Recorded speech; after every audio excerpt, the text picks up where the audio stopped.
Hello mga mare! For today's video, a day in my life. Tanghali na nga pala ako nagising dyan. Pasensya na sa aking mukha. Kailan kaya ako gigising ng maganda?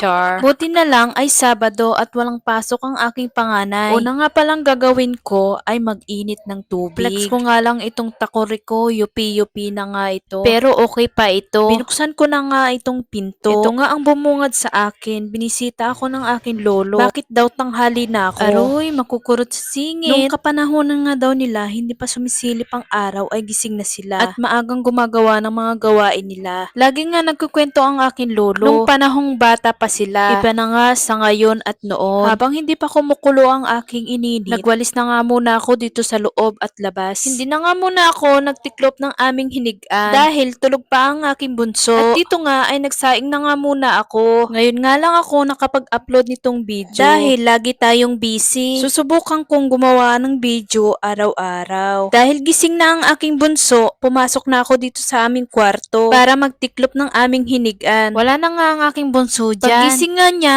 ay dumediretso ito sa tatay niya. Ang tawag nga niya sa kanyang lolo ay tata. Tiniklop ko na nga itong aming pinaghigaan. Iba na pala pag nanay na no. Kailangan mo nang magpursigi sa buhay para sa mga anak mo. Kahit mahirap ang buhay namin, ang mahalaga malusog ang mga anak ko. Wala nga sila dito dahil gustong gusto nila doon agad sila sa bahay ng kanilang lolo. Itong bahay nga namin ay maliit lamang. Isang kwarto, isang CR at isang salas. Pagkatapos ko nga sa aking mga gawaing bahay ay nagtimpla na agad ako ng aking kape. Para magkape. Fast forward na nga tayo dito. Tanghali na nga ito at nakaligo na din ako dito. Kailangan naman natin magluto ng tanghalian. Nakapagsaing na nga ako dito, tsaka ko sinangkot siya itong karne. Naalala ko nga nung unang sama namin ng asawa ko. Wala akong alam sa pagluluto. Yung tipong hindi mo alam ang uunahin mo. Unti-unti na nga lang din ako natututong magluto. Dahil tayo nga ay may pamilya na. Try and try until I succeed. Uy, English yun. Ang sabi?